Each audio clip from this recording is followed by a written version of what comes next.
Lévitique chapitre 6. Et le Seigneur parla à Moïse et il lui dit, l'âme qui aura péché, qui aura méprisé les commandements du Seigneur, et qui aura frauduleusement agi envers son prochain, au sujet d'un dépôt ou d'une association, ou en le volant, enfin qui aura commis quelque injustice envers son prochain, ou qui aura trouvé une chose perdue, et au sujet de cette chose aura menti, ou qui aura fait un faux serment concernant l'une des affaires que font les hommes, de telle sorte que par l'un de ces moyens elle ait péché, que cette âme qui aura commis l'un de ces délits rende le bien dont elle s'est emparée, qu'elle répare le tort qu'elle aura fait, qu'elle rende le dépôt qui lui aura été confié, ou la chose qu'elle aura trouvée, quelle que soit la chose au sujet de laquelle elle aura prêté un faux serment, elle la rendra tout entière, en y ajoutant un cinquième en sus. Elle la rendra au maître le jour même où elle aura été convaincue. Pour son délit qu'elle présente en outre au Seigneur un bélier sans tache, de son troupeau de brebis, d'un prix proportionné à son péché. Et le prêtre priera Dieu pour elle, et son péché lui sera remis en chacune des choses en quoi elle aura failli. Et le Seigneur parla à Moïse, disant, donne ces ordres à Aaron et à ses fils, dis-leur, voici la règle des holocaustes, voici comment on les brûlera. On les brûlera sur l'autel toute la nuit jusqu'au point du jour, et le feu brûlera toujours sur l'autel, et il ne sera pas éteint. Le prêtre ensuite revêtira une tunique de lin, et il passera autour de son corps des caleçons de lin, et il enlèvera de l'autel les restes de l'hostie que le feu aura consumé, les restes de l'holocauste, et il les déposera contre l'autel. Puis il quittera sa tunique pour un autre vêtement, et il emportera le résidu de l'holocauste hors du camp dans un lieu pur.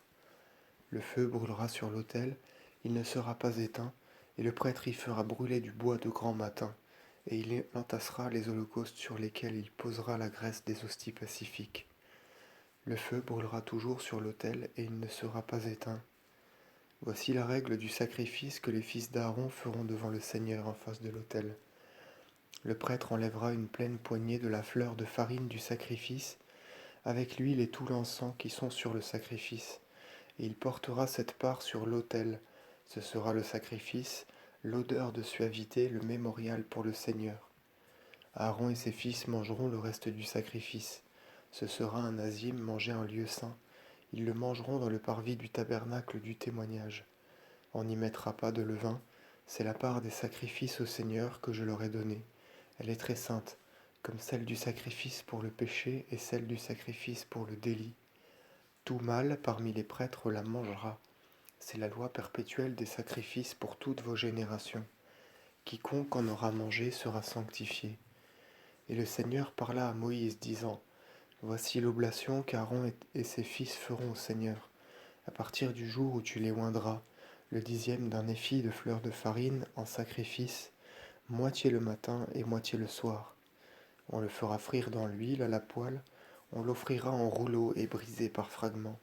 C'est le sacrifice d'odeur de suavité pour le Seigneur. Loin, le prêtre, celui des fils d'Aaron qui lui succédera, fera le sacrifice. C'est une loi éternelle, tout sera consumé. Car tout sacrifice de prêtre sera un holocauste, on n'en mangera rien.